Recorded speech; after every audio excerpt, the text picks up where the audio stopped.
오늘은 누가복음 17장 5절부터 10절 말씀을 가지고 성경에서 나온 그대로 우리에게 믿음을 더하소서 하는 주제로 말씀의 은혜를 나누길 원합니다. 아마 이 말씀을 많은 목사님들이 증거했을 때 보면 겨자씨 믿음이다 하는 주제를 또 많이 전했을 것입니다. 저는 5절에 나타나고 있는 대로 사도들이 주께 여짜오되 우리에게 믿음을 더하소서. 지금 현 세대에 사는 믿음의 사람들, 믿음의 생활하는 모든 사람들이 하나님 앞에 기도해야 할 문제, 우리에게 나에게 믿음을 더하소서 문제가 아닌가 생각해 봅니다. 이 제자들이 이제 우리에게 믿음을 더해달라고 간청할 때가 언제일까요? 17장 서두에 보면은 죄의 용서의 문제, 대화 후에 이런 일이 있어요. 우리가 쉽게 생각하기, 우리에게 믿음을 더해달라면 어떤 기적이나 일어나서 나도 믿음을 조금 더해가지고 기적을 일으키는 사람이 되어야 되겠다, 이렇게 생각할 수도 있을 것입니다. 그런데 조금 전에 대화는 이제 죄 용서의 문제였었습니다. 형제를 용서하고, 형제가 죄를 범하면은 경계하고 회개하고 용서하다. 그런데 하루에 7번이라도 그가 와서 회개하면은 다 용서해라. 저는 이 말씀을 보니까 그래, 기적을 일으키는 것보다도 죄를 용서한다는 게 더 쉬운 문제가 아니구나. 그래서 내 마음속에 부글부글 끓고 있는 데서 용서함이 이루어질 수도 없잖아요. 저 사람이 나에게 저렇게 잘못했는데 어떻게 용서하냐고 하면서 용서할 수 없잖아요. 믿음이 없이는 용서할 수 없구나.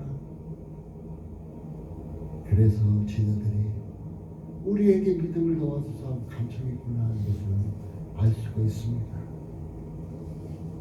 하나님께서는 구원받은 각 사람, 여러분 구원받았습니까? 구원받았으면 여러분 각 사람에게 나눠주신 것이 있는데 뭐냐?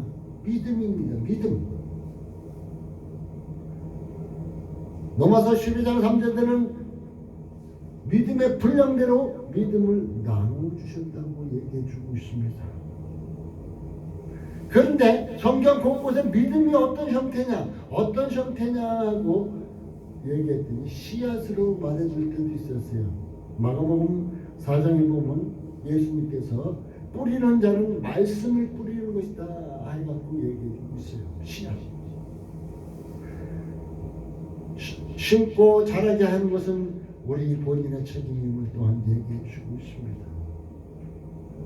지금 하나님께서는 각 교회에서 주의 종들의 입술을 통해서 대언케 하셔서 하나님의 말씀을 지금 뿌리고 있습니다. 그러면은 그 말씀을 내가 어떻게 내 마음밭에 뿌리느냐, 내 마음밭에 뿌리느냐에 따라서 믿음의 형태가 자라날 것입니다. 저는 로마서 10장 17절 말씀 아주 귀하게 여기고 굉장히 내 마음속 깊이 새겨두고 있습니다. 믿음은 들음에서 하며 들음은 그리스도의 말씀으로 말미암았느니라. 결국 믿음은 그리스도의 말씀, 하나님의 말씀으로 말미암았다고. 그런데 그 중간에 뭐예요? 들음으로 말미암는다. 요즘 세상에 한쪽 귀로 듣고 한쪽 귀로 흘려버립니다. 교회 안에서는 이제 예배 드릴 때는 아멘 하고 소리 지르고 갔지만 교회 문을 나서는 순간 다 잊어먹습니다. 그것은 듣는 귀가 아니죠. 내가 하나님의 말씀을 어떻게 듣느냐? 받아들이느냐에 따라서 나에게 믿음이 형성됨을 볼 수가 있다는 것입니다. 이 말씀을 듣는 우리 사랑하는 모든 성도들은 로마서 10절 17절 믿음은 들음에서 나며 들음은 그리스도의 말씀으로 말미암았느니라. 이 말씀만큼은 꼭 암송해 두시길 바라겠습니다. 그러면서 이제 7절과 10절까지는 종에 대해서 이렇게 해주고 있어요. 종들은 어떠냐? 그냥 밭 깔고 곡식 얻는다. 양 키우고 나귀 고기 얻는다. 그런데 종의 최종 목표가 뭐냐? 주인의 상에 먹을 것을 올려놓는 것이다.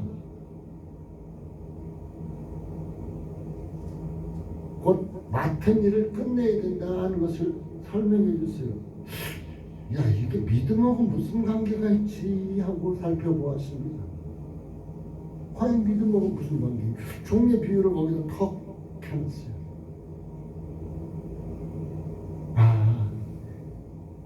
이 종들이 주인이 한 것에 대해서 순종하지 않고서는 이룰 수가 없구나. 바로 믿음이라는 것이 순종 없이는, 믿음이라는 것이 순종 없이는 온전해질 수가 없구나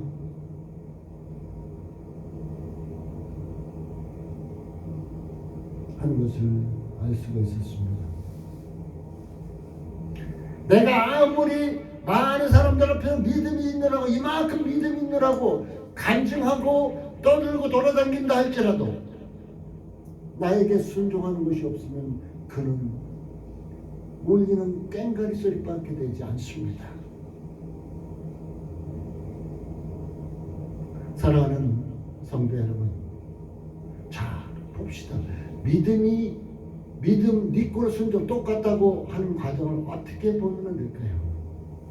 저는 이 말씀 늘 봅니다. 이스라엘의 초대왕 사울왕, 그에게 하나님께서 사무엘을 통해서 말씀을 아말렉을 쳐라.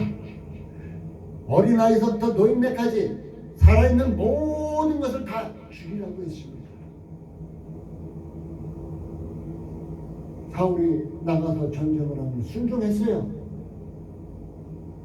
그런데 그는 아말렉 왕 아각을 붙잡아오고 자기의 명예를 위해서, 야, 내가 저 아말렉 왕을 붙잡아왔다, 명예를 위해서. 그리고 좋은 양과 짐승들을 다 가지고 왔습니다. 죽이라 합니다. 자기 욕심을 채우려고, 자기 욕심 채우려고 하나님의 말씀을 순종하는, 첫발을 내드릴 때 순종했죠. 전쟁터로 나갔을 때 순종했어요. 순종하다 보니까 욕심이 생깁니다. 하나님의 말씀을 순종하다 보니까 욕심이 생겨요. 그러니까 내 생각대로 순종을 해버리고 말았어요. 내 생각대로, 내 판단대로 판단해버리고 말았다는 것입니다. 우리의 믿음이 이럴 때가 너무 많이 있다는 것이에요.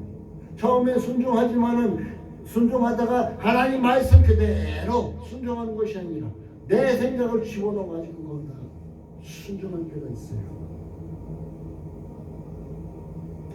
사무엘을 통해서 그를 질책하니까 사울이 뭐라 그럽니까? 이건 하나님께 예배드리려고, 하나님께 제사드리려고. 차라리 핑계대지 않고 잘못했습니다, 용서해 주세요. 내가 100% 순종하지 못했습니다, 용서해 주세요 그랬으면 얼마나 좋았을까요? 이거 하나님께 제사 드리려고 갖고 왔다고. 좋은 것은 지 욕심 채우려고 갖고 왔는데, 지금 교회 안에는 이 핑계 저 핑계 대면서 자기 욕심만을 챙기는 많은 사람들이 있다는 것입니다. 이런 사람이 과연 주인의 상에 먹을 것을 올려놓을 수가 있겠느냐, 온전히 100%의 순종을 할 수 있겠느냐, 이 얘기입니다. 우리 하나님은 이제 사도들이 우리에게 믿음을 더하소서 했을 때, 첫 번째로 겨자씨만한 믿음만 있으면은 큰 기적이 나타난다. 뽕나무를 뽑아서 바다에 신기를 해도 신겨질 것이다. 큰 능력이 나타난다 말씀하신 후에 절절서부터 10절까지 바로 이 순종이라는 것, 이 믿음이라는 것이 이런 것이다. 종이 주인에게 순종하듯이. 그리고 종은 어때요? 다 순종하고도 어떤 사례를 받는 것도 아닙니다. 잘했다 칭찬받는 것도 아닙니다. 이것이 온전하게 이렇게 순종하는 것이 믿음이다. 이것이 믿음이라는 것을 가르쳐 주고 있었다는 것입니다. 우리는 이러한 믿음, 주님 앞에 섰을 때 이러한 믿음이 필요하다는 것입니다. 하나님이 우리를 택하신 이유는 무슨 일이든지 맡기시겠다고. 여러분, 나는 목사 아니니까 아니죠. 여러분 각 개인을 하나님께서 택하신 이유가 분명하게 있다는 것입니다. 그래서 10절에 이와 같이 너희도 명령을 받은 것을 다 행한 후에, 다 행한 후에, 명령을 받은 것을 다 행한 후에 이런 순종이 우리에게 필요하다. 이런 순종이 우리의 믿음을 더하게 할 수 있다 하고 우리에게 말해주고 있음을 봅니다. 우리는 이제 믿음을 더하게 하소서 했는데 우리의 믿음은 지금 믿음이 어떤 것이라는 것을 상태를 살펴봤어요. 그러면 믿음이 우리에게 성장해야 될 거 아니에요. 어떻게 하면 성장할까요?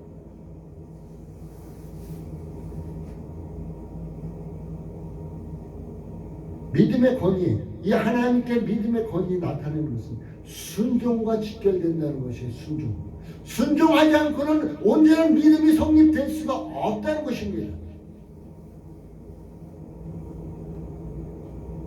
난 말씀만 들어도 믿음 커져. 난 우리 목사님 아주 유명해갖고 말씀만 들었는데 내 믿음이 막 가라. 헛소리하지 말라 하십시오. 믿음은 순종이 있어야만이 자라나는 것입니다. 마태복음 8장 7절에 보면 어느 한 백부장이 나타납니다. 우리 하인이 병들었습니다. 지금 죽게 되었습니다. 예수님 앞에 간절합니다. 예수님께서 야 내가 가서 고쳐줄게 그러니까 그가 말씀만 하십시오. 그가 말씀만 하십시오 했을 때는 주님은 메시아십니다 하고 고백하는 거예요. 말씀만 하십시오. 내 밑에도 수하가 있고 내 위에도 사람들이 있습니다. 내 밑에 사람들은 가락하면 가고 오락하면 옵니다. 주님께서 말씀만 하십시오. 오직 그 말씀만 하시는 결과로 우리 하인이 낫겠습니다 그랬어요. 그때 우리 주님 이스라엘에서 이만한 믿음 찾아볼 수가 없었다. 큰 믿음 가졌다고 칭찬하셨죠. 가라. 주님이 명령하셨을 때 백부장이 내려갔습니다. 중간에 이제 헐레벌떡 뛰어오는 종들을 만납니다. 하인 나왔습니다. 야 언제쯤 나왔냐? 언제 몇 시간쯤에 나왔습니다. 예수님이 말씀하시는 그 순간, 예수님이 말씀하시는 그 시각에 그 하인은 나았다는 것입니다. 말씀만 하십시오. 그리고 그는 가라고 하니까 아무소리 않고 갔어요. 고쳐줘야 되는데 이런 소리도 않고. 믿음은 믿음의 성장이, 믿음은 명령받은 것을 다 행할 때 자라납니다. 믿음이 그냥 말씀만 이렇게 예배드리면서 턱 밑에서 듣고 있다고 자라나는 것이 아니라 믿음은 명령을 받은 것, 하나님의 말씀을 받은 것을 다 행하고 나갈 때 자라난다는 것이에요. 저 사람들 왜 믿음이 저렇게 좋지? 그 사람은 하나님 말씀에 순종을 잘하기 때문에 그렇게 믿음이 좋은 거예요. 저분은 교회 다닌 지 40년 50년 됐는데 왜 믿음이 자라나지 않죠? 그 사람은 말씀만 들었지 하나님의 말씀에 순종하지 않았기 때문에 믿음이 자라나지 않는 거예요. 오늘 17장 6절에는 이 믿음이 명령받은 것을 다 행한 후에 잘한다고 그랬는데 이때는 뽕나무조차 순종한다는 것입니다. 내가 하나님의 말씀을 받은 것을 행하고 나면 믿음이 자라날 뿐 아니라 이때는 뽕나무조차도 우리에게 순종한다는 기적의 역사와 능력이 나타난다는 거예요. 이때 다른 때 나타나는 것이 아니라 내가 하나님의 권위의 말씀에 따라 순종하고 행할 때 기적의 역사, 능력의 역사가 나타난다는 거예요. 말씀과 별개의 삶을 사는 자에게는 기적도 능력도 나타나지 않는다는 것입니다. 또한 우리 믿음이 성장하기 위해서는 참된 겸손이 태도가 중요합니다. 권위 앞에 복종하는 만큼 우리 또한 이제 믿음의 삶을 살면 하나님 앞에 하나님의 권위 앞에 복종하는 만큼 권위, 능력을 기적의 역사를 행할 수도 있다는 것입니다. 그래서 많은 죄종들이 능력 나타나고 기적 나타나고 병 고침이 나타나잖아요. 제 자신도 목사 안수 받고 많이 이렇게 살펴봐도 병 고침도 나타나고 기적도 나타나고 능력도 나타났는데 어느 때는 안 돼요. 어느 때는 아무리 기도해도 내가 안 될 때가 있어요. 어느 때는 그냥 말로만 순간 한 방 툭 던진 것 같았는데 나타날 때가 있어요. 그거 왜 그럴까요? 이렇게 뒤돌아보면 내가 하나님 말씀에 온전히 순종할 때는 기적이 돼서 나타나고 내가 하나님의 말씀에 온전히 순종치 못할 때는 능력이 말씀에 순종하지 않으니까 힘이 없어. 그러니까 기적이 안 나타난다는 얘기예요. 예수님의 말씀에 순종하는 만큼 믿음의 말씀은 기적을 나타낸다는 거예요. 여러분이 예수님의 말씀에 순종하는 만큼 그 말씀이 믿음의 말씀이 됐고 그 믿음의 말씀으로 말미암아 여러분 앞에서 기적은 능력은 나타난다는 것을 꼭 기억해 두시기 바라겠습니다.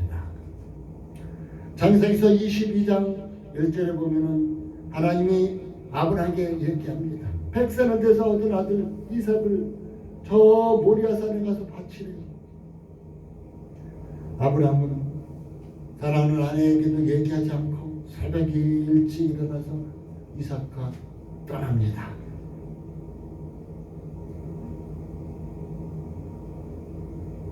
그는 하나님이 말씀하신 것을 바로 응답했습니다. 순종했습니다. 복종했습니다. 이삭을 바쳤습니다. 이제 아브라함은 그러니까 뭐라 그래요? 우리가 아브라함을 얘기할 때 믿음의 조상이다. 믿음의 조상. 왜? 그는 하나님의 말씀이면 무조건 순종했거든요. 이 믿음의 조상이다. 그가 이삭을 바치려 할 때 칼을 들러 이삭을 찌르려 할 때 하나님 하늘의 소리를 아브라함 부르셨어요. 내가 나를 경외하는 줄 안다. 하나님께서 말씀, 내가 나를 경외하는 줄 안다. 바로 이거예요. 우리가 나 하나님 사랑해요, 하나님 사랑해요 한다 할지라도, 찬송으로 기도로 백날 떠든다 할지라도 하나님의 말씀에 순종하지 않는 자를 하나님께서 야 누구야 너 나 사랑하냐? 얘 사랑해요. 그럼 사랑의 증표를 한번 보여봐라.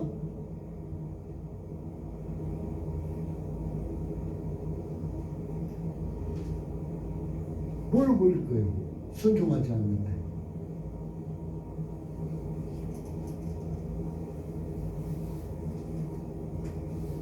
그러니까 이제 하나님께서는 재물 바칠 것을 숯불 속에서 이제 불이 옮겨서 오도가도 못하게 하는 양을 잡아서 하나님 앞에 제단 쌓게 만드시는 분입니다.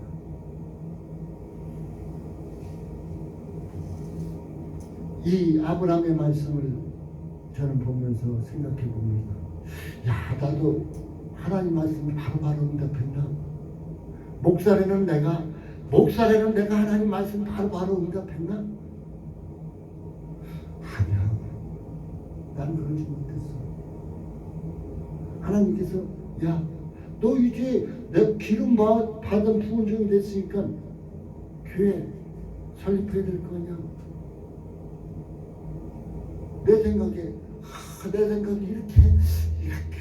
이렇게 해줬으면 좋겠어. 자기 피를 빌었어. 나아만 장군이 어땠어요? 선지자가 요단강가에서 7번 몸에 물을 담가놨을 때, 자기 생각에는 이렇게 하는 건 좋다고요. 나도 똑같았어요. 내 생각이 이렇게 저렇게.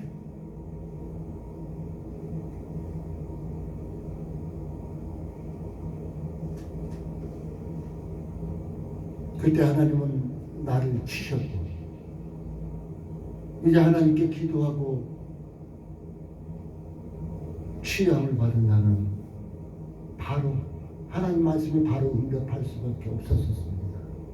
그래서 교회를 설립할 수밖에 없었어요. 개척교회, 이곳이 두 번째 개척교회가 됩니다. 우리가 교회 부흥하고 싶죠? 여러분들 교회가 부흥되고 싶죠? 그러면 교회가 부흥되고 싶은데 교회를 부흥시키기 위해서 어떻게 부흥될까요? 하나님의 권위 앞에 복종할 때예요. 아이고 나는 귀찮아, 집에서 꼼짝하기 싫어. 하나님 앞에 복종하지 않는 거죠. 하나님 앞에 복종할 때, 아이고 죽으나 사나 눈이 오나 비가 오나, 아이고 하나님이 세우라 한 교회 가서 있어야지. 순종할 때, 하나님의 권위에 복종하고 순종할 때 초대 교회같이 부흥될 것입니다. 이제 초대교회는 180문도가 하나님께서, 예수님께서 이제 승천하시면서 기다리라고, 그는 다락방에서 기다렸습니다. 오순절 날에 성령이 임했습니다. 바람같이 불같이 그들에게 임했어요. 하나님의 말씀에 이제 예수님의 말씀에 복종하고 순종할 때 그들에게는 성령이 불같이 바람같이 임함으로 말미암아 그들에게 무엇이 나타났어요? 능력이 나타났어요. 말씀의 권위가 나타났어요. 말씀의 힘이 나타났어요. 그러니까 하나님 말씀을 담대하게 증거할 수 있었다는 것입니다. 바로 하나님의 권위에 복종하고 순종할 때 초대교회같이 부흥될 수 있다는 것입니다. 우리가 교회가 부흥되고 싶죠. 두 번째로는, 첫째는 복종하고 순종할 때고, 두 번째는 전도할 때입니다. 전도하지 않고는 몰라요. 아무리 교회 간판이 있다 할지라도 몰라요. 전도해야죠. 세 번째는 무엇일까요? 전도해서 성도들이 왔으면은 중요한 것이 뭐예요? 하나님의 말씀이 바로 세운 거예요. 교회 안에서는 하나님의 말씀이 세워지지 않고 인간의 말들이 세워지고 인간의 자랑들이 세워지면 아무 소용이 없다는 것이에요. 그래서 하나님의 말씀이 세워질 때, 전도하고 난 후에 하나님의 말씀이 세워질 때 교회는 부흥할 수밖에 없다는 것입니다. 그 다음에 뭘까요? 사랑으로 대하는 거예요. 사랑으로 연합하는 거. 교회 안에서 사랑이 없으면 아무 소용 없습니다. 이러할 때 교회가 부흥된다는 것이에요. 이러할 때 하나님의 권위에 복종하고 순종할 때, 전도할 때, 말씀을 세우고 사랑으로 대할 때 바로 교회는 부흥하게 되어 있다는 것을 꼭 기억해 두시기 바라겠습니다. 사울왕은 결국은 주인의 삶, 하나님의 것을 움켜쥔 거나 같았어요. 하나님의 권위의 지시를 살짝 벗어나 이속 챙기는데 기회를 삼았습니다. 어떻게 보면은 다 100% 세상 사람들 보면 100% 순종한 것 같아요. 그런데 살짝 곁길로 나갔던 것이에요. 야고보서 말씀을 제가 굉장히 귀하게, 야고보서 말씀을 넘어서 같이 함께 귀하게 여기고 있습니다.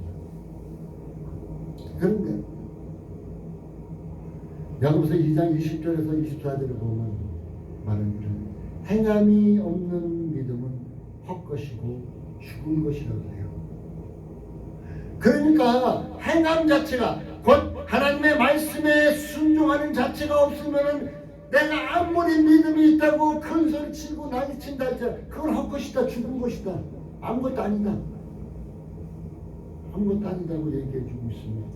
그러면서 거기서 아브라함과 기생 라합을 비유를 들어주고 있어요. 아브라함은 하나님 말씀에 순종한 자였죠. 기생 라합은 어때요? 자기 편한테 적자로운 이스라엘 백성들을 숨겨주면 자기가 죽을 수도 있어요. 자기 목숨을 내어놓고 그들을 지켜주세요. 하나님 사람들은. 어느 때는 믿음을 지키기 위해서는 목숨까지 위협할 때가 있다는 것입니다. 그러나 그 목숨을 위협하는 그때에도 그는 말씀을 꼭 붙잡았다는 것입니다. 또한 내가 해야 할, 교회 안에서는 내가 해야 할 일들이 많이 있습니다. 각자, 여러분들과 각자가 내가 해야 할 일이 있습니다. 그런데 뒷짐 딱 치고 남이 하라고. 특히 교회 목사 장로들이 이런 경우가 굉장히 많아요. 뒷짐을 다 손 놓고 누구누구 해 이렇게. 자기가 할 일이 있어야 하나님께서 자기가 할 일은 왜 눈에 띄게 하시잖아요. 자기 눈에 아우 저거 별론데 저거 이렇게 해서 띄게 하시는 이유 그게 뭐예요? 허락한 거예요. 자기 보고 허락하고 눈에 띄게 했잖아요. 그럼 시킬 것이 아니라 자기 본인이 해야 돼요. 남을 시키는 것은, 남이 하라고 시키는 것은 어떤 거예요? 교만한 것이에요. 교만한 것. 야고보서 말씀에 이런 말씀이 있어요. 주 앞에서 낮추라. 그리하면 주께서 너희를 높이시리라. 낮은 마음을 지킨다는 것은 곧 순종의 상을 받을 자리를 지키는 것이나 같다는 것입니다. 그래서 고린도전서 15장 10절에 사도 바울 선생이 고백합니다.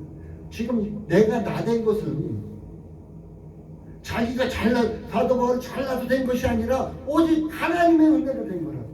여러분 된 것은 여러분이 이 자리에서 하나님 앞에 나와 예배할 수 있고 찬송할 수 있고 기도할 수 있는 것은 여러분이 잘나서 된 그런 것이 아니라 하나님의 은혜로 된 것이에요. 하나님의 은혜로 된 거니까 하나님께 감사하고 하나님 말씀에 순종하는 것이 당연한 것이라는 것입니다. 마태복음 11장 29절은 이렇게 얘기하고 있습니다. 나는 마음이 온유하고 겸손하니 나의 멍에를 메고, 예수님께서 말씀하죠. 내게 배우라. 예수님께 배우래요. 그리하면 너의 마음의 쉼을 얻으니. 사랑하는 성도 여러분, 하나님을 사랑하는 마음이 겸손을 낳았습니다. 하나님을 사랑하는 자의 마음에 교만이 싹들 수가 없습니다. 하나님을 사랑하는 마음이 자기가 높은 자리에 앉으려고 하는 이런 권위주의가 나타날 수가 없습니다. 사랑하는 성도 여러분, 낮아질 때 자기 믿음을 키울 수 있다는 것도 꼭 기억해 두시기 바라겠습니다. 결론을 맺겠습니다. 여러분의 운명을 실현하십시오. 하나님을 위해서 열매를 맺고 승자가 된 것이 우리의 소명이에요. 우리가 마지막 때 웃는 자, 승자가 된 것이 우리의 소명입니다. 그리스도의 시대만 영광을 얻으실 사람들을 하나님은 찾으십니다. 하나님께서는 이 시간도 영광을 받을 사람을 찾으신다는 것입니다. 이제 우리는 하나님께 순종함으로 큰 일 소유하시고 권능을 행하는 주의 자녀가 되시기 바라겠습니다. 자, 한번 깊이 생각해 봅시다. 나에게 믿음을 더하소서. 나에게 믿음을 더하소서. 자, 믿음을 더하기 위해서는 우리가 하나님 말씀에 순종하는 길이라는 것을 꼭 기억하시고 오늘도 주께서 말씀하심에 순종함으로 믿음이 더욱 자라나는 하루 한날의 삶이 되어지기를 예수님의 이름으로 축복합니다. 기도하겠습니다. 하나님 감사합니다. 오늘도 함께